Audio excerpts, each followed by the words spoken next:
You're watching the Sports and Political channel of LB. If you're not a subscriber to this channel, make sure you hit the subscribe button, hit the like button, and share these videos on your social media platforms. And before we get down to business, today is the birthday of El Haj Malik El Shabazz, more commonly known as Malcolm X. And there's not too many freedom fighters who can destroy you from an intellectual sense. And Malcolm X was a very cerebral, intellectual thinker who not many can articulate things the way he can. And he was very uncompromising in his beliefs. And he was even more uncompromising in the fight for the liberation of our people here in the black community.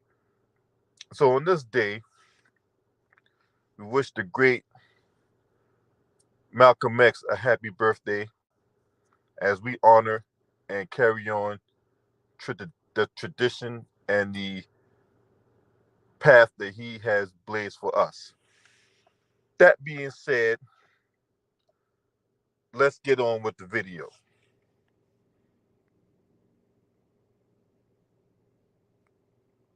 Last week, during Howard University's graduation, and it was held at the Capital One Arena due to the threat of inclement weather.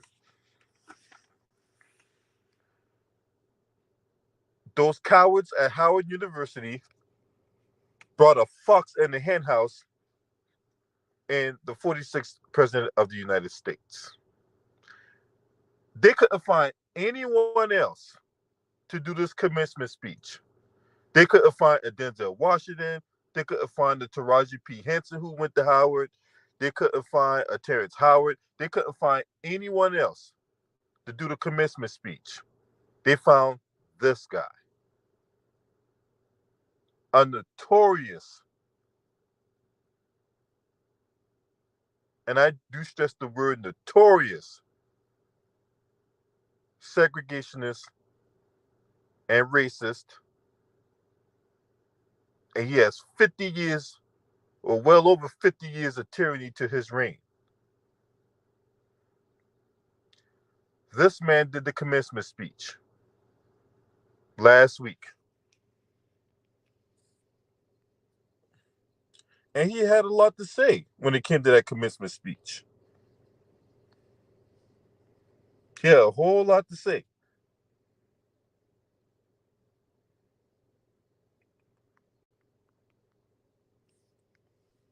Now,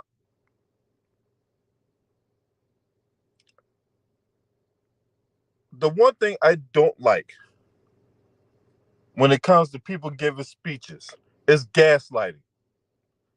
Now, you might have heard this term in many circles. Um, I know throughout the media discourse, gaslighting has been a word that's been perpetuating around. I know I've used it on a multitude of occasions, but just in the event you don't know what the term gaslighting is, this is gaslighting here, where someone who is intentionally distorting reality to make you feel like you're seeing or feeling something isn't real. So basically, they try to manipulate the situation. You see gaslighting go on in relationships. We see gaslighting goes on at work. You see gaslighting goes on in family circles or even in politics. So an example of gaslighting would be you and a business partner are in business together, and your business partner is embezzling the money. Maybe embezzling that money to get out of debt or to fund a lavish lifestyle that he has in his own head. But he then turns around and accuses you of embezzling money from the company. That's gaslighting. Or if you're in a relationship and you suspect that your significant other is engaging in extracurricular activities outside the relationship, and yet that individual accuses you of doing the same thing they're doing. That's gaslighting. So, to put things in its proper context, one thing that 46 said during the commencement speech is that the greatest threat to the country is white supremacy. Now, I find that interesting that he said that, considering that he is a white supremacist. Considering that these are the people that 46 has worked with during his time in Congress. The guy off to the far left, that's Strom Thurmond out of South Carolina.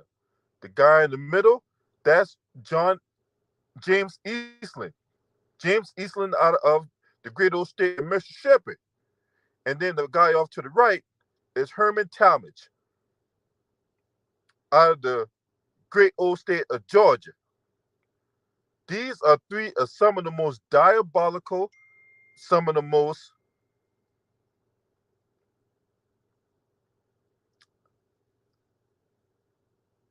what's the word I'm looking for? Notorious segregationists in the Western Hemisphere. These are the people who Joe Biden has worked with throughout his time in Congress.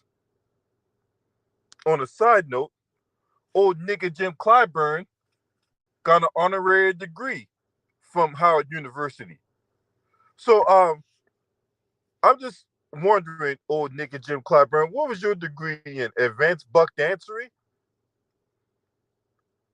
For his lifelong dedication of taking out his whip and whipping the black community's asses with it. We here at the distinguished Howard University are going to provide you with this token of appreciation. Now, for Jim Clyburn, right, where was he at when all those students were having problems with mold and ratatouille making soup in the kitchen and other issues within Howard University? Where was he at then? Where was he at then? Where was this so-called majority whip? He's not a majority whip anymore because the Republicans are taking over the House. So they hold the majority now, right? So former majority whip Jim Clyburn, where was you at when them kids at Howard University was going through all those struggles, right? Now, where's the woman who has the thing for Miracle Whip? Where was she at? And if y'all don't know who I'm talking about Camel Toe, oh, Camel Toe, aka Kamala Harris. Where was she at? Huh? Because she so quick to parade around Howard University and the ski week contingent. Where was she at when them kids was having mold and roaches and rats and all this stuff in the dorms? Where was she at? Huh? But you was quick to take that honorary degree from Howard University, right? Okay, got you there, bro. Got you. Now, back to this guy, right? Because he's sitting up here talking about how white supremacy is a poison and all this stuff, right? But he has contributed to this poison known as white supremacy. Here is the Anti-Drug Abuse Act of 1986. It was sponsored by then Senator Bob Dole, right? Right? So he was a sponsor of that. But I'm going to show you who were his co-sponsors of that bill. Now, for those of you who are not aware of the 86 Anti-Drug Abuse Act, this was the 100-to-1 disparity between crack cocaine and powder cocaine. So if you was a member of the mayonnaise nation, right? Whether it be Duke's, helmets, Miracle Whip, whatever tickles your fancy, right? And you just happen to have a line of Coke on the table, right? Well, we're going to go big. We're going to have 3 lines of Coke on the table with a wrapped up $20 bill. And you're on video telling this girl that, hey, I'm going to do this, and then after that, I'm going to come eat your pussy, right? So you do that line of Coke, and you just happen to get busted for that line of Coke, then you're going to get treatment. You might do some community service or whatever like that, but for the most part, you're going to do treatment. Oh, by the way, as you can see, Strom Thurmond and Joe Biden were the co-sponsors of this Anti-Drug Abuse Act in 1986. But if you're black and you just happen to be down and out and you just happen to be in the trap house where you're cooking it and chopping it and looking to profit, then you're going to get a very harsh prison sentence. Because see, when his son was running around here, wearing crack on the scale and all that stuff, right, with dirty leopard print underwear right next to it on the floor,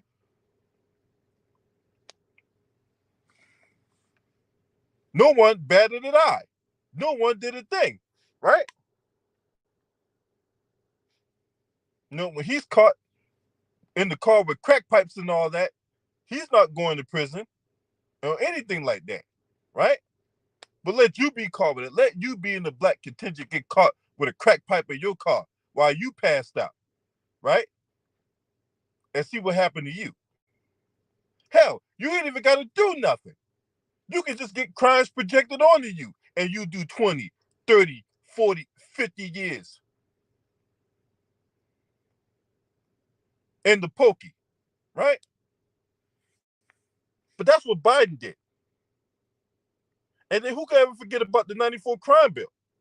Now, I'm going to let him explain to you how he feels about the crime bill. DJ, spin that shit. Another thing about how perspectives change over time.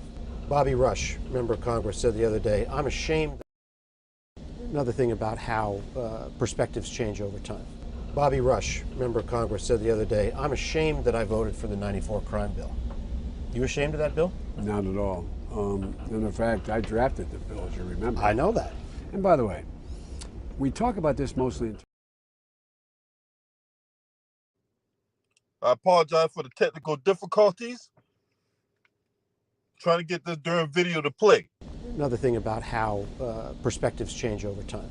Bobby Rush, member of Congress, said the other day, I'm ashamed that I voted for the 94 crime bill.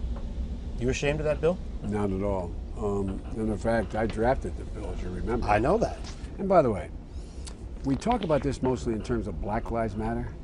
Black lives really do matter. But the problem is institutional racism in America.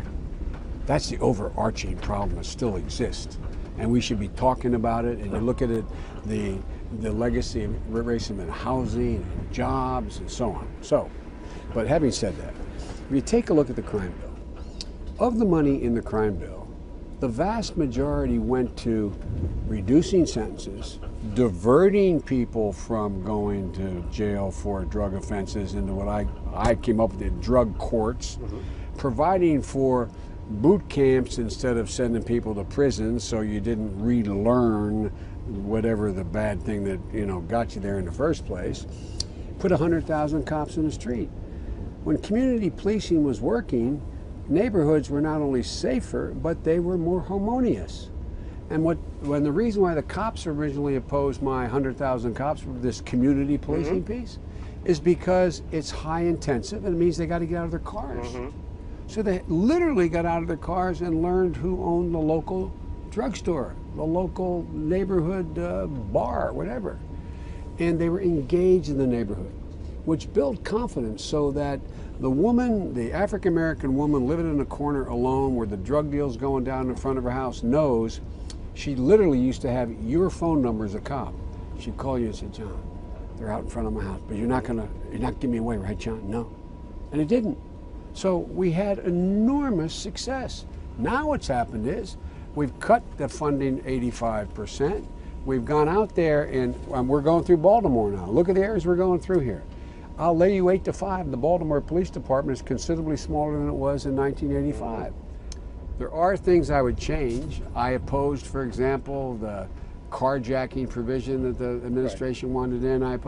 But by and large, what it really did, it restored American cities. Hey CNBC fans, thanks for checking out our YouTube channel. Here you're going to find videos packed with all of the information that you need to be smarter about your finances. You can subscribe by clicking right here and click on all the videos around me.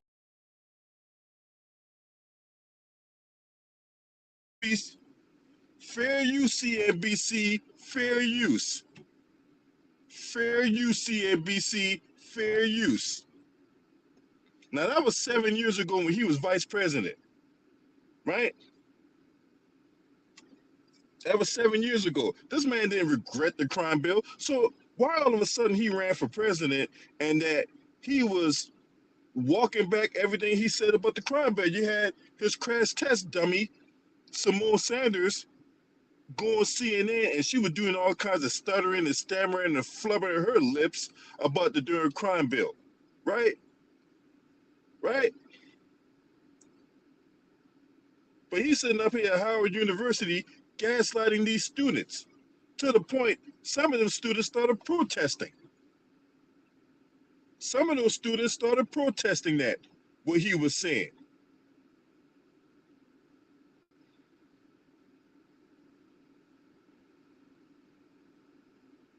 Whoever this individual is, shout out to this person here, right, for calling it for what it is.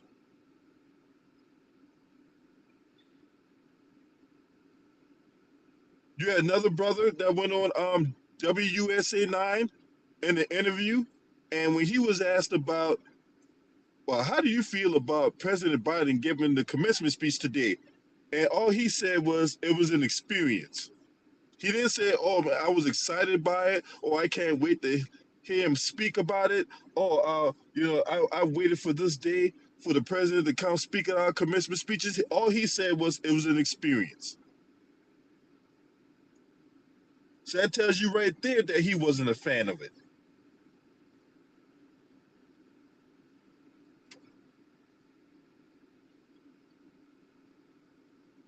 So, and the fact that he's running again, this is why he's at Howard University giving that commencement speech. Remember, last month, this man came out and said that he was going to run again for president. Him and Kamala Harris was going to be that dynamic duo that's going to run for president and vice president again. And they're going to sit here and parade around all these talking points. They're going to parade around all this work that they've done, but no one in the black community has benefited from that work. You can have all his bootlicking shills like Roland Martin and Reese Colbert and Greg Carr and them other dimwits, dunderheads, and dodo birds.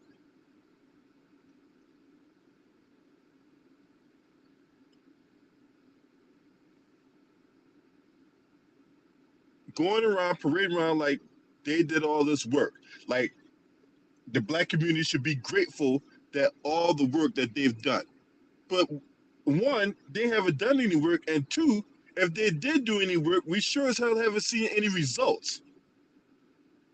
Because now all of a sudden, you got Cory Bushwhacker want to push reparations, right? They see what was going on in San Francisco. Now all of a sudden, Cory Bush want to push reparations, right? Now, mind you, neither Biden nor Harris mentioned anything about that.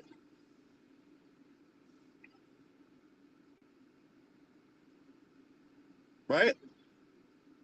So to sit up there and to blatantly lie to those students about the single greatest threat in the country is white supremacy, but you yourself is a white supremacist, right? You sitting up there as a senator telling people that, oh, well, I don't want my kids growing up in them racial jungles, or or using other dog whistle language like you did back in '94 when you basically said this, and this was the dog whistle that Biden said.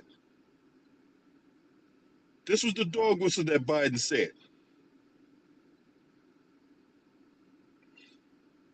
Hold on, because I noticed that you called black folks predators back in '94.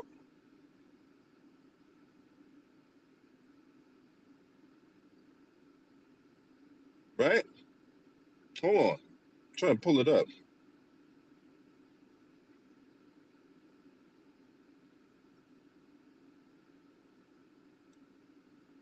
This is what he said in a speech back in '93, so it wasn't '94.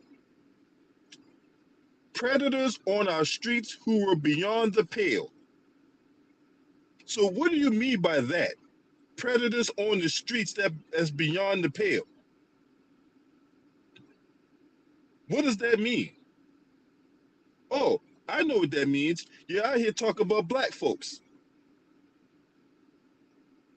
This is what he said. Right there. Predators on our streets who were beyond the pale, and said they must be carted off from the rest of society because the justice system did not know how to rehabilitate them. Well, you need to start from within. You need to start from within. Because your kids was out here being goddamn on drug addicts and all that. Right? Now, to answer the question in the comment section, thoughts on Biden not doing any debates? Well, you gotta understand, typically, the president don't normally do debates on his re-election term. We saw this play out with Bill Clinton. We saw this play out with Obama. Well, so typically the president of the United States don't have a primary during his re-election cycle, right? We didn't see it with Trump, right? When Trump was running for re-election, we didn't see nobody primary him. When W was running for re-election, nobody primary him. So that's typical action that you will see from the incumbent. This is nothing new.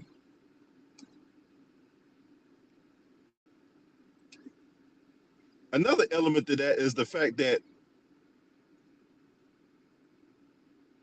other people are looking to expose him.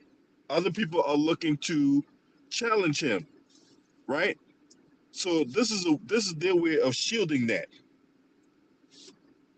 That's another element to it. But primarily, your incumbent don't get primary for president, right?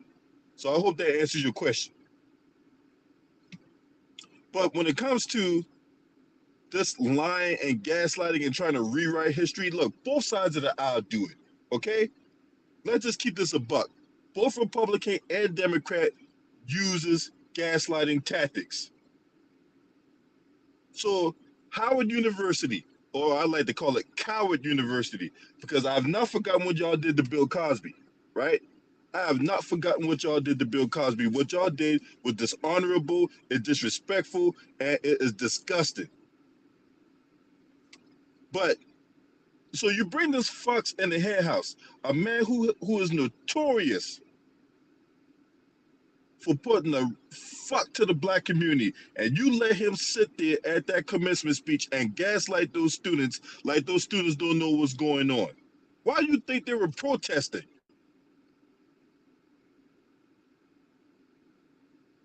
This man was a major contributing factor to the racism and the other atrocity that's going on in the black community. Because look, white supremacy is not limited to the KKK or the Oath Keepers or the Three Percenters or the or the Proud Boys or the Aryan Brotherhood. White supremacy is not limited to those extremist groups or those white nationalist groups.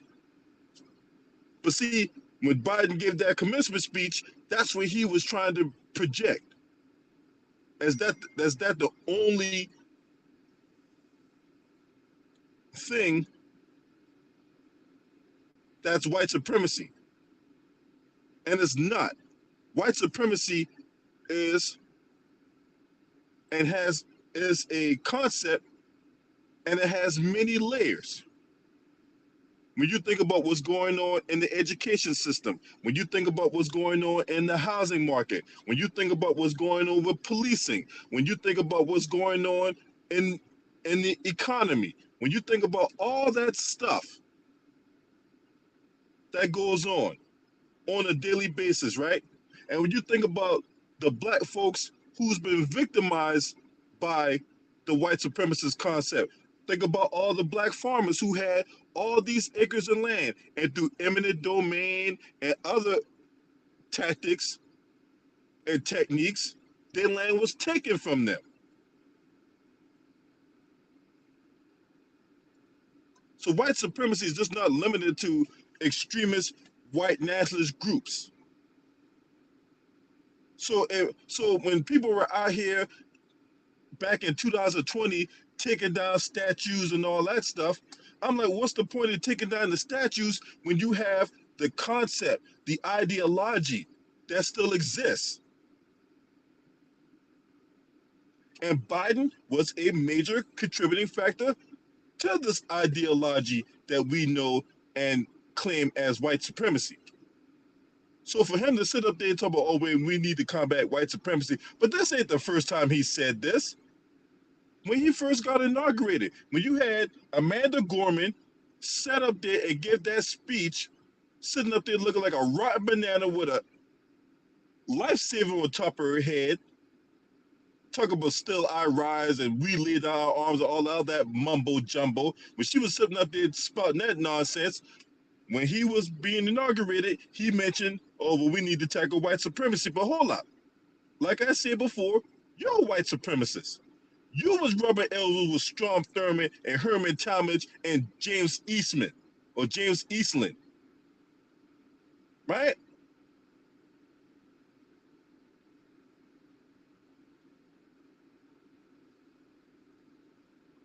That's why we don't want the weasel words. We don't want the gaslighting. We don't want this, you know, psychological warfare that you're trying to impart onto us.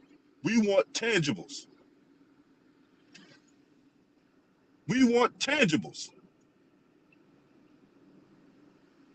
When we sit up here and say no tangibles, no vote, that's not a gimmick. That's not sloganeering like old nigga Jim Clyburn out here projecting on the people. When we say we want reparations and we want qualified immunity to end, that's not some kind of sloganeering. That's not some kind of catchphrase that's going to be like some flash in the pan. No.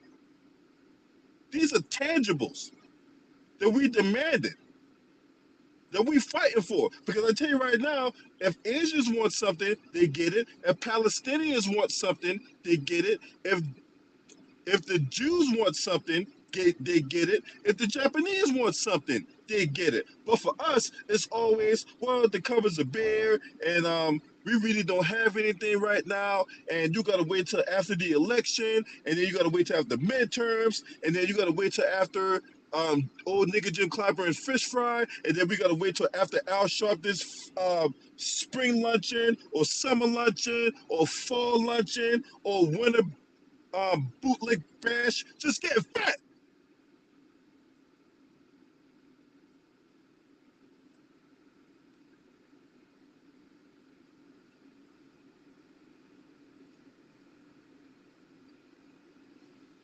And it's unacceptable. This kind of conduct is unacceptable and it's unbecoming. You ain't did nothing but put the fuck the black folks.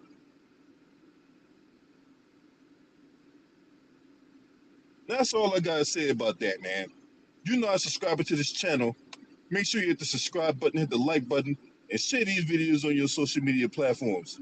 And no, I will not be voting in the next election until some people get their minds right. Shouts out to the LDBC. This your man. Scream at me. Huh?